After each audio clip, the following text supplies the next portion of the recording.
Hey guys, let's understand the competitive advantage in vertical linkage analysis using the value chain approach. कोई भी company competitive advantage firm की internal process से ही generate नहीं करती, बल्कि दो फर्म की वैल्यू चेन के बीच की लिंकेजेस जैसे कि सप्लायर्स और यूजर्स से भी जनरेट हो सकता है।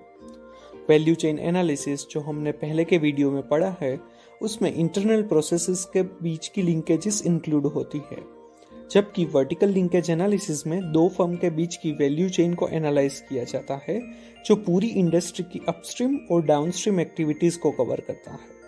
इस एनालिसिस के अंतर्गत हर एक्टिविटी जो सोर्स ऑफ रॉ मटेरियल्स से शुरू होती है और प्रोडक्ट्स की कस्टमर को फाइनल डिलीवरी पर खत्म होती है, वो कवर होता है। Clear? A company might not carry out all activities in the entire value chain of the industry. इसलिए शायद कंपनी इंडस्ट्री की सारी प्रोसेस के बारे में कॉस्ट और रेवेन्यू की इंफॉर्मेशन ऑब्टेन नहीं कर सकती। However, such information is necessary for a firm to carry out vertical linkage analysis. Company industry के वैल्यू चेन के हर प्रोसेस के कॉस्ट ड्राइवर को आइडेंटिफाई करेगी, जैसे इंटरनल वैल्यू चेन एनालिसिस में किया था, राइट? कंपनी को इंडस्ट्री वैल्यू चेन एनालिसिस के बाद सस्टेनेबल कॉम्पिटिटिव एडवांटेजेस की अपॉर्चुनिटीज को आइडेंटिफाई एंड इवेल्युएट करना चाहिए। फिर ऐसा भी हो सकता है कि कंपनी वैल्यू चेन की प्रोसेस को आइडेंटिफाई करे जिस प्रोसेस में वर्चुअली कोई कंपटीशन ही ना हो। ऐसे केसेस में कंपनी को कंपोनेंट्स को परचेस करने के लिए कॉम्पिटिटिव प्राइस मिले वो काफी कम होता है। ये कंपनी के लिए कॉम्पिटिटिव डिसएडवांटेज होगा। ऐसे केसेस में कंपनी को इसके बारे में फिर से सोचना चाहिए और ऐसे सिचुएशन को कॉम्पिटिटिव एडवांटेज में चेंज करने की कोशिश करनी चाहिए। Clear? Example of car manufacturer company is given in the module. Company car manufacture करने के लिए वेरियस कंपोनेंट्स यूज करेगी, जैसे कि chassis, steering wheel, tyres, axles etcetera. Company ये सारे कंपोनेंट्स इन हाउस मैन्युफैक्चर नहीं करेगी, बल्कि परचेज करेगी फ्रॉम थर्ड पार्टी सप्लायर।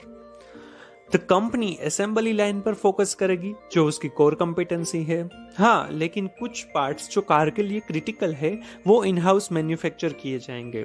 ये स्ट्रेटेजिक चॉइस हुई जिससे कॉम्पिटिटिव एडवांटेज अटेन कर सकते हैं। अब अगर एक ही बैटरी मैन्युफैक्चरर होगा तो कार कंपनी को हायर प्राइस पे करना पड़ेगा। ऐसे सिचुएशन में कंपनी को कॉम्पिटिटिव डिसएडवांटेज होगा।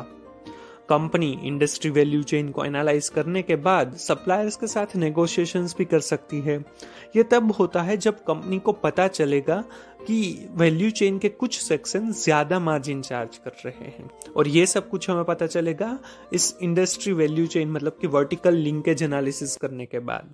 Clear? Hope you are clear with the concept.